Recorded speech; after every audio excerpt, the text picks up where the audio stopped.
Imagine a night full of laughter turning into tragedy. Two young women are found dead, poisoned with a lethal toxin, mysteriously dumped outside two different hospitals. Who's behind it? A man pretending to be a Hollywood producer, hiding behind the glittering nightlife of LA. But this is just the beginning. What dark secret is he hiding? And how many more victims are there? Find the answers here.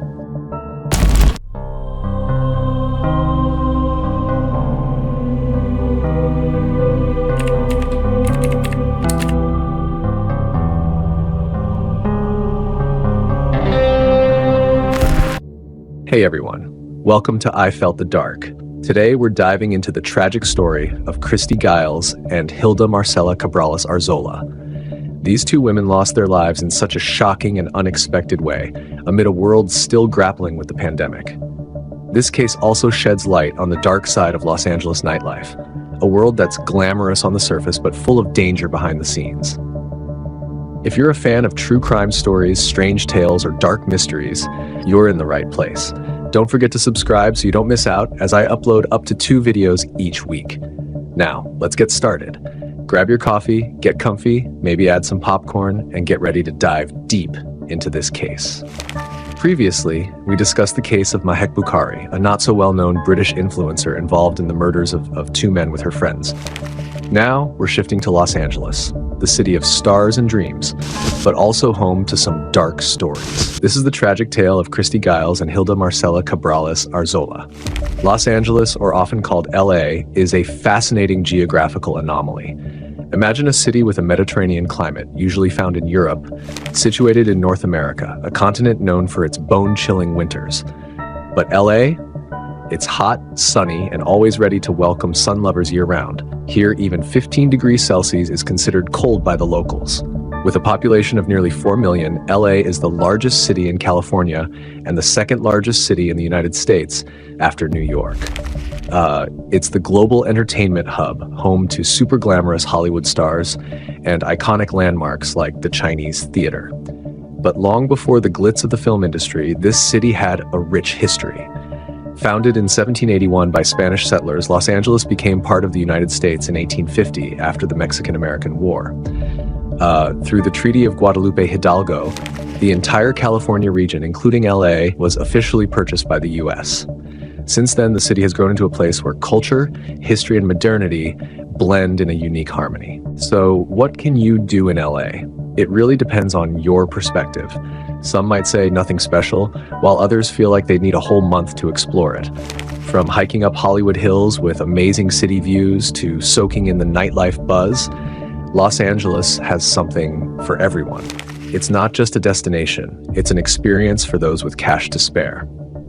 If you want to feel the LA culture, the Arts District is a must visit. You'll find colorful murals and art galleries scattered around coffee shops that taste like heaven.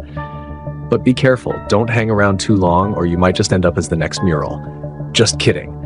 If you prefer something more formal, check out the LA County Museum of Art, LACMA. The urban light installation is super Instagrammable, but don't try climbing it or you'll go viral in the wrong way. For sports fans, catching a Lakers or Dodgers game is always a blast. And if you're a beach lover, Pacific Coast Highway is the perfect route to Malibu Beach or Santa Monica Pier, where you can enjoy the sunset while wondering when the last time you worked out was. And of course, the food. LA is a food lover's paradise. From Korean barbecue feasts that make you forget about dieting to mouth-watering sandwiches and hunting for the best street tacos, get your stomach ready for an incredible flavor journey. But hey, don't eat too much before hitting the beach or your photos might lose their aesthetic vibe. But then, in November 2021, in the middle of all the glitz and glamour, an unexpected tragedy struck. An event that reminded us that behind Los Angeles' shine, there are dark shadows you can't ignore. That day, Los Angeles, the city of dreams and fame, suddenly turned into a stage for a tragedy no one saw coming. A chilling series of events began to unfold, bringing dark shadows that stretched beyond the city and across countries. If Hollywood had a horror film, this would be the live version, sadly without the happy ending. November 13th, 2021 started just like any other day in LA, but everything changed as night approached. Around 5 p.m., two masked men suddenly appeared at Southern California Hospital in Culver City, driving a Toyota Prius with no license plates.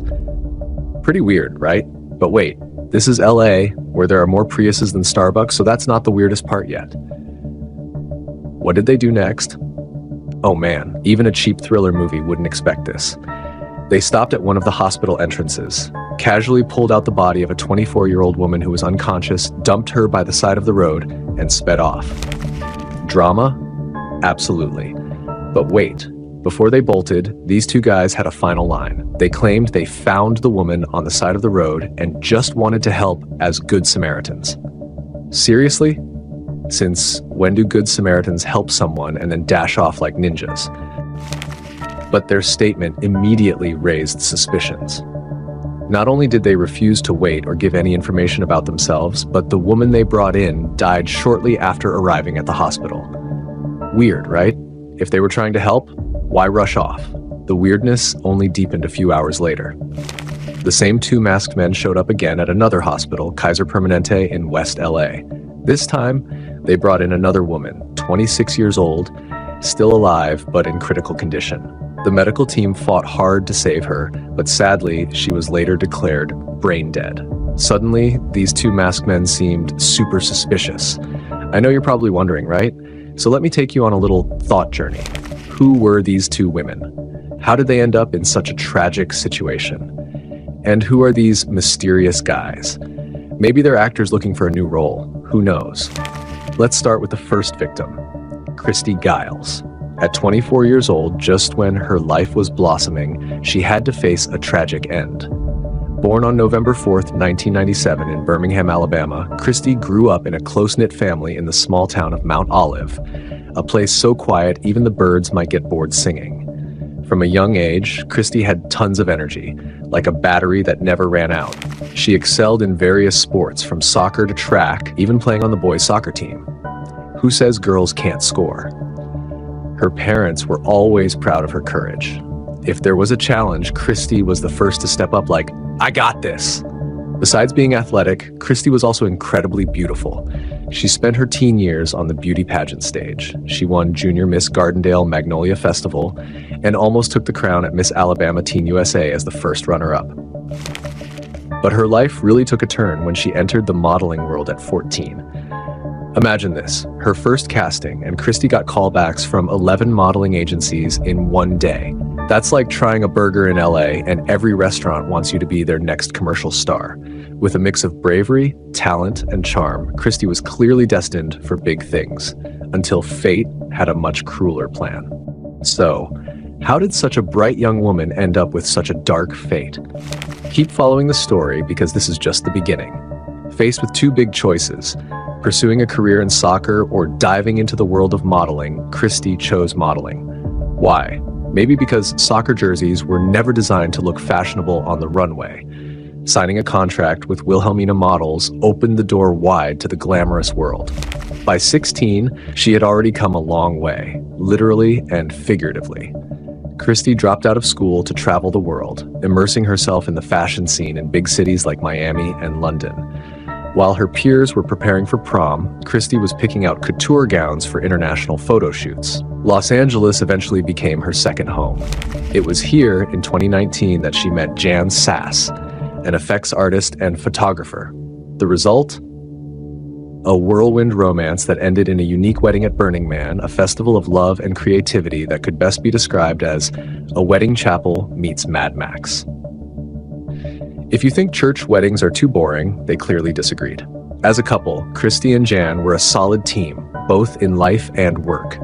They often collaborated on photography projects, with Christy's natural beauty and aura being key elements in Jan's work. Just looking at Christy's Instagram would make you jealous. Her photos were full of jet-set lifestyle, stunning fashion, and happiness with loved ones. Christy was the living embodiment of the phrase, living life to the fullest. Unfortunately, even a life full of color can have an unexpected dark side. Let's continue with her story. Christy was more than just a pretty face on a magazine cover. She was a free spirit, the kind of person who could make cooking an omelet in the kitchen sound like an epic adventure. Her husband, Jan, often described her as loving, someone who made small moments, like playing with the cat or just lounging on the couch, feel special.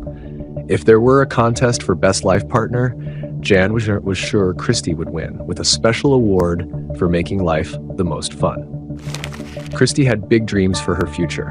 Her friends often heard about her plans to take her modeling career to the next level, maybe Paris or Mars, who knows, while building a family with Jan. She was eager to be a mom. Imagine a supermodel who's also a supermom, rocking the runway while holding a baby. But life can be too cruel sometimes. Tragically, Christy lost her life before she could fulfill her dreams.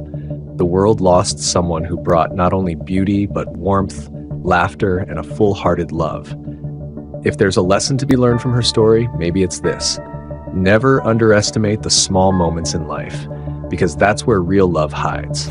The second unfortunate victim, Hilda Marcela Cabrales Arzola, known as Marcela, was a talented woman with ambitions as tall as the skyscrapers she wanted to design. At 26 years old when this tragedy occurred, Marcela was born on November 29, 1994, in Mexico. Since childhood, she had a love for creativity and architecture. It's even said that her Lego sets at home were always turned into miniature cities, not just leaning towers. Her father, Luis Cabrales Riera, and her mother, Dr. Hilda Marcela Arzola Plasencia, described her as smart and full of energy. If any kid could turn cardboard boxes into works of art, it was Marcela. This passion led her to study architecture at Universidad de Monterrey, one of Mexico's most prestigious universities. During her studies, Marcela was known for her creativity and dedication. Her friends said she was the type of student who'd get just 3 hours of sleep, but still look fresh during project presentations. In 2021, she made a big decision to move to Los Angeles, the city where both buildings and dreams soar. In LA, Marcela was on fire in her career, working on cool architecture projects, expanding her professional network, and of course, living the classic California lifestyle. But like any newcomer to LA, she probably also wondered, why is parking so damn expensive here? Tragically, Marcela never got to see all her big dreams come true. But one thing's for sure, she left behind a legacy that wasn't just about architectural plans, but a passion for life that inspires. If there's one lesson from Marcela's life, it's probably this: don't be afraid to dream big, but watch out if someone says parking in LA is free. Marcela didn't just have big dreams, she had detailed plans, probably with a PowerPoint presentation. When she met Christy in 2021, they hit it off right away. What started as a quick coffee turned into, hey, how about we make tonight unforgettable? Then came the night of November 12th, 2021. Christy, Marcela, and a third friend decided to hang out in LA. At first, it was chill, a little art exhibit, chatting, trying to look artsy, but art wasn't enough. So they headed to a warehouse party in East LA, where the atmosphere was wild, the music was loud, and the vibe made you think, is this a party or an indie movie audition? But like so often happens in LA, what started as a night of laughs and adventure turned into something that made your skin crawl and left everyone in shock. What actually happened? The party was going great, with Christy and Marcela dancing and laughing like they had a million years to live. Yeah, alcohol definitely makes you optimistic. After their third friend left early, Christy and Marcela met three guys: David Pierce, who liked to claim he was a Hollywood producer, Michael Ansbach, a cinematographer, and Brant Osborne, an actor who was probably better known by his apartment neighbors than the public. David invited them to a cool after party at his place in the Hollywood Hills. Sounds tempting, right? Of course. But when they got there, the party turned out to be just Christy, Marcela, and these three guys.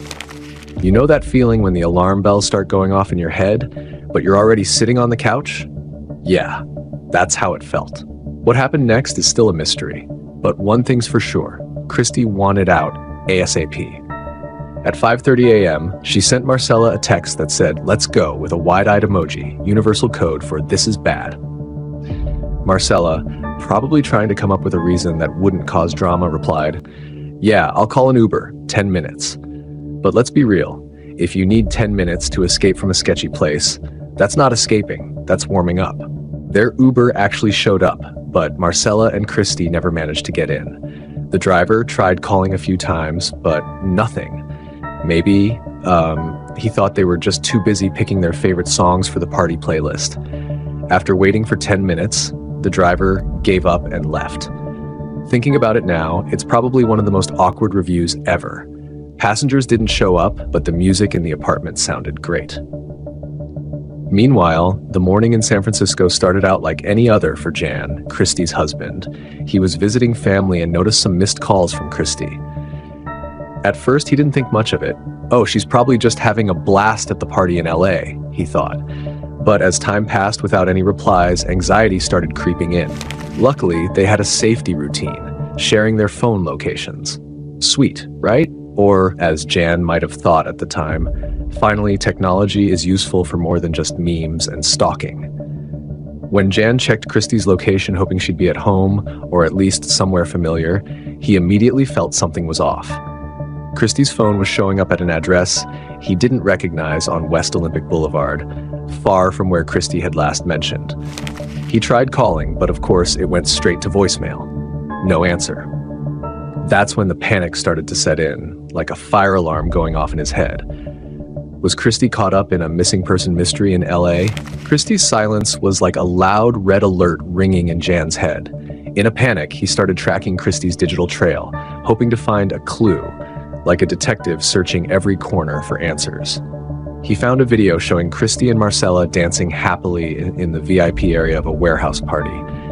Everything seemed normal, like professional dancers enjoying the night. But after that, the trail just disappeared, like Wi-Fi signal cutting out. As the afternoon went on and Christy still hadn't checked in, Jan's anxiety grew bigger, like a snowball rolling down a hill. He finally contacted the authorities and Christy's friends. At this point, his worry turned into a desperate search for answers. Jan even started posting the mysterious address on social media, hoping someone would see it and give a tip. But sadly, no useful info came through, like trying to find a needle in a digital haystack. Then, bad news hit like a meteor. The police showed up at his house and told him Christy had been found at the hospital, but sadly, she had passed away. In that moment, the harsh reality hit Jan like a punch to the gut. His vibrant, full-of-life wife wasn't just unconscious or missing. She was gone forever. Grief immediately consumed Jan, and without thinking twice, he booked a flight back to LA as if the plane could fly away all his sadness and confusion. On his way home, Jan's mind was filled with painful memories and the mystery behind those tragic final hours. He just wanted to know two things. Who were the men responsible for this, and why did no one help his wife? Meanwhile, in Mexico, the news that Marcella had been hospitalized hit her family like a lightning bolt on a clear day. The day had started off just fine until that phone call came. Marcella's father was told that his daughter was in critical condition and, sadly, had been intubated. Shock and confusion immediately hit him as he tried to make sense of what had happened. With hearts racing, her family quickly made plans to fly to LA, overwhelmed with fear and worry. But nothing could prepare them for the sight they encountered when they arrived. Marcella was barely recognizable, unconscious, and hooked up to various machines while her body fought the effects of a severe drug overdose. The doctors had done all they could, but the prognosis was grim. As they explained Marcella's critical condition, her family held on to the faint hope that maybe one day she would recover. Marcella was always known as a tough woman, but sadly the doctor's prognosis was very grim. Her brain had suffered severe damage due to a cocaine overdose, MDMA, and other unidentified substances. The family waited anxiously, praying for a miracle, but as time passed, the reality became clearer. Although her body was still alive, her condition continued to worsen. On November 28, 2021, just a day before her birthday, the family made the heartbreaking decision to turn off her life support. In her final moments of sorrow, Marcella's organs were donated to save 9 lives, keeping her legacy alive. The sadness of losing these 2 young women was made even worse by the brutal reality that their deaths were murders. They were allegedly drugged and left to die by men who seemed more concerned with the party than human life. Losing lives in such a cruel way is something that will haunt everyone involved, and of course spark the family's fight for justice, which became more important than searching for Wi-Fi in a place with no signal. As expected, the investigation began immediately after both women were found in the hospital on November 13, 2021. The actions taken by Christie's husband just hours after she went missing were crucial in the early stages of the investigation. By using the location sharing feature on their phones to track her last known whereabouts, they eventually found the mysterious address in West LA, which turned out to be David Pierce's apartment. So it turns out location apps can be more useful than we think, especially when trying to find a party that didn't exactly meet expectations. But who exactly is David Pierce? On the surface, he looks like someone connected to the glittering world of Hollywood. Born in the 1980s, David was pretty good at keeping his background a mystery. But once he landed in LA to chase success, he dove straight into the city's nightlife, which eventually led him down a much darker path. David built an image of himself as a Hollywood producer and was often seen at parties and elite events, making people think he probably spent more time on the red carpet than at home. But behind that glamorous persona, there was a much darker side. Accusations of sexual assault spanning over a decade. He and his associates, cinematographer Michael Ansbach and actor Brant Osborne, were known for inviting women to parties, then using drugs to incapacitate them. And unfortunately, that's what's believed to have happened to Christie and Marcella. As the investigation continued, detectives found security footage showing Christie and Marcella leaving the warehouse party in East LA with David, Michael, and Brant. Turns out, digital evidence played a key role in uncovering the truth. In addition to the security footage, messages exchanged between Christie and Marcella revealed their growing discomfort while at David's apartment, the last known location they were at. Additional footage further showed that their instincts might have sensed something was off, even before things took a worse turn. Although the footage isn't available to the public, it's reported that the video shows David and his associates leaving the apartment with Christie and Marcella, seen getting into a car after both women were allegedly drugged. Additional surveillance footage also captured the trio dropping the two women off at different hospitals, further implicating them as they tried to hide their identities and involvement. The autopsy reports revealed that Christie had a deadly mix of drugs in her system, including fentanyl, cocaine, ketamine, and GHB, substances commonly known as date rape drugs. Marcella's toxicology report also showed a mix of cocaine, MDMA, and other substances. Both deaths were ruled as homicides, confirming the investigators' suspicions that the women did not voluntarily consume those substances. By December 2021, the investigation reached its climax when David, Michael, and Brant were arrested, although their charges varied. David was charged with involuntary manslaughter, while the other two were charged with aiding and abetting involuntary manslaughter. Detectives became more convinced that David had a longer history of predatory behavior. Some of David's victims eventually gave testimony, and while the arrest was a big step, more discoveries came to light afterward. Detectives believe that on the night of Christie and Marcella's deaths, David drugged them for sexual purposes, but when they became too unresponsive, he panicked and didn't seek medical help. Michael and Brant then removed the car's license plates and dumped their bodies at two different hospitals. Unfortunately, as of the posting of this video, the case is not fully resolved. David is facing multiple charges, including involuntary manslaughter and sexual assault, while his two associates are charged as accessories to the manslaughter. They've given inconsistent statements, and while it's still unclear, Brant claims that Christie and Marcella voluntarily took the drugs. At least we know that David and his cronies were with the women at the time of the incident. The case has been delayed several times due to David's dirty tricks, like changing lawyers for unclear reasons. Now entering the pretrial phase, it's almost certain that the case will continue.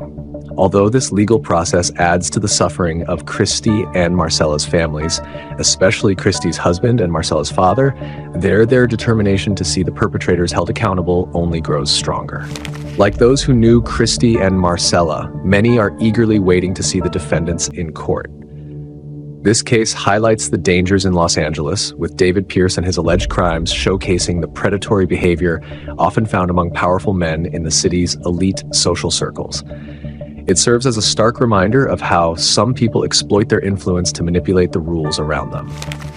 As the legal process continues, the Daily Mail reported that David Pierce is being held on a $3.4 million bond. If convicted of attempted murder and 11 other charges, he could face up to 120 years in prison. That's insane. Could Pierce's life really just be spent in prison? Meanwhile, Brant Osborne, the Hollywood actor, posted a $40,000 bond and is facing charges of manslaughter for the deaths of the two women. He maintains his innocence out of court and is charged as an accessory in their deaths. Pierce is also facing a series of sexual assault charges related to other unrelated cases. LA County prosecutors have warned that he may have more victims. Osborne is suspected of being an accomplice to Pierce due to comments he made after being released on bail. He told the media that he didn't witness Pierce committing violence against the women, which made investigators suspicious that Osborne might have played a role in covering up for Pierce. Osborne is also believed to have informed his fellow actors, with several of them providing similar testimonies. They revealed that Osborne had socialized with Giles and Cabrales Arzola before their tragic deaths and assisted Pierce in disposing of their bodies. DA George Gascon announced that 7 additional women have come forward to provide statements alleging that Pierce engaged in inappropriate conduct with them between August 2010 and November 2021. Many of these victims had not reported their experiences due to various reasons, including economic challenges and the reality that Pierce's influential status made them feel their voices might not be heard by the legal system in the US. Furthermore, Michael Ansbach, previously charged with manslaughter, has now been cleared of all allegations. The hope is that this story serves as an eye-opener regarding the serious issues of sexual violence and exploitation within the entertainment industry. As reported, if these men are found guilty, they will have to face the consequences of their actions, and that may bring some peace to the families of the victims still seeking closure. David certainly raises suspicion, given his troubling history and the number of victims that have come forward. However, we must remember that in the eyes of the law, he is still considered innocent until proven guilty. What do you think? Is David truly the culprit behind all of this, or is there something more complicated at play? Feel free to share your thoughts in the comments. I'd love to hear what you think.